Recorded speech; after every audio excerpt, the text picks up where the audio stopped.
Good afternoon. Today is World Humanitarian Day, and our thoughts are with humanitarians and the many millions of people that they strive to help every day.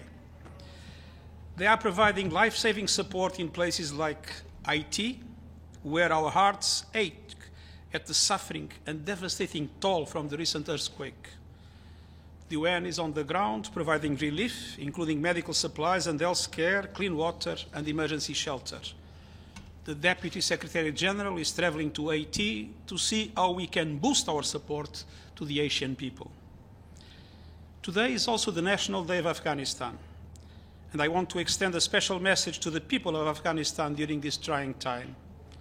The United Nations is with you and committed to stay and deliver to help advance peace, opportunity, and human rights for all. On this World Humanitarian Day, I am particularly concerned with the situation in Ethiopia. The Ethiopian people have suffered too much. Humanitarian conditions are hellish. Millions of people are in need, infrastructure has been destroyed, and we have heard first-hand accounts of women who have been subjected to unspeakable violence, and the spread of the conflict has ensnared even more people in its horror. It is time for all parties to recognize that there is no military solution, and it's vital to preserve the unity and stability of Ethiopia, which is critical to the region and beyond. To give peace a chance, I'm making an appeal for action on three fronts. First, I call on all parties to immediately cease hostilities. Second, unrestricted humanitarian access everywhere must be guaranteed, together with the re-establishment of public services in all affected areas. And third, conditions must be created to allow for the start of an Ethiopian-led political dialogue to find a solution for the crisis.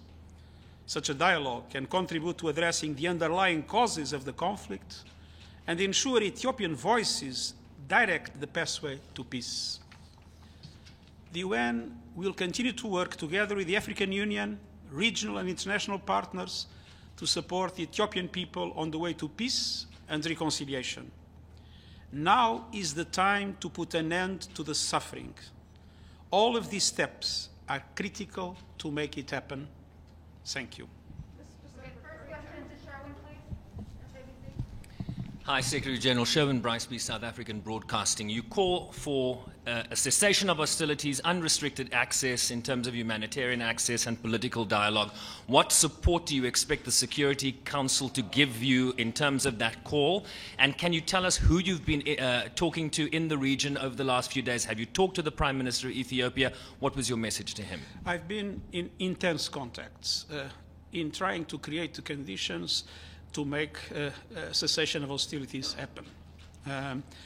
I consulted with Chairperson Faki in order to guarantee that the UN and the AU will be in the same line, and we see eye to eye on what needs to be done. I had several contacts with Prime Minister Abiy, and I asked Martin Griffiths as my personal envoy to have contacts. He had met, but to have contacts again with Mr. Debretsion.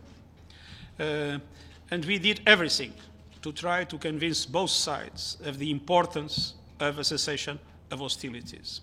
At the same time, I've been talking to several countries in the region, and I've been noticing that there is, in all countries of the region, a clear perspective that it's essential to preserve the unity and stability of Ethiopia, and it's essential to end the hostilities.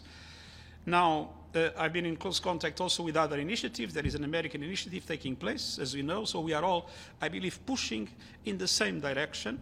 I briefed the Security Council yesterday, and the Security Council will be meeting again next week, and I hope that this appeal that I make can be shared by the whole of the international community. Thank you very much, Mr. Secretary-General. The Ethiopian government has been blocking all humanitarian aid from getting into Tigray to the point where NGO staffs and others have been having to ration their own food, and people are starving. What can the UN do? What should the UN do to try and end this blockade and get food to the people in need? Well, first of all, we have been actively working inside Tigray and also in the areas around where people are having serious problems at the present moment. And we have been insisting with all the parties, and in particular with the Ethiopian government, that full humanitarian access must be granted. And I once again spoke with the Prime Minister, even this morning, on this issue. It's very important that both sides accept cessation of hostilities, and it's very important that everybody understands that the reestablishment of public services and full humanitarian access to all the areas, Tigray, Afar, Amara, full humanitarian access is absolutely essential. And what was their response? With? What was the response when you said? There was a commitment that things would improve, but we will need to see what happens in the next few days. Thank you, Secretary-General. A question for you on Afghanistan. We heard yesterday from some of the UN officials on the ground about the importance of the airport in Afghanistan and what might happen after the US gives up control of the airport. Do you think there's a role for the UN to play in running and possibly securing that airport? And what will you be asking from the UN Security Council? What will you be asking for in terms of a new mandate and expanded footprint for the UN in Afghanistan? First of all, I'm not asking for the UN to manage the airport. I think that the present situation is extremely fluid, and we need to be careful in advancing with any proposal for which we have not the capacity to deliver. I think it's important that there is a guarantee of effective safety in the airport, and that a way is found for a transition for a normal situation in the future, but this is part of the whole package of discussions that necessarily will have to take place between the international community and the Taliban. On the other hand, sorry, the second. Just with regard to your, so you're saying you don't see a role for the UN in running the airport, is that correct? I don't think the UN is asking, and I don't think we have the capacity to run an airport. We can cooperate, obviously, with all the parties if our presence is considered useful, but to think the UN can run the airport in the present circumstances, knowing what our presence is on the ground, is, of course, I think, not realistic. So that was the second question. Do you think the UN presence should be expanded? Do you think the Security Council should give you a bigger mandate? We have a mandate that is to be reviewed. And obviously, the review of the mandate will depend on what kind of situation we will have. I asked the Security Council in my meeting and then in the closed session that it's very important for the international community to be united, for all members of the Security Council, but in general for the international community to be united, to use the only leverage that exists, which is the interest of the Taliban for legitimacy, for recognition.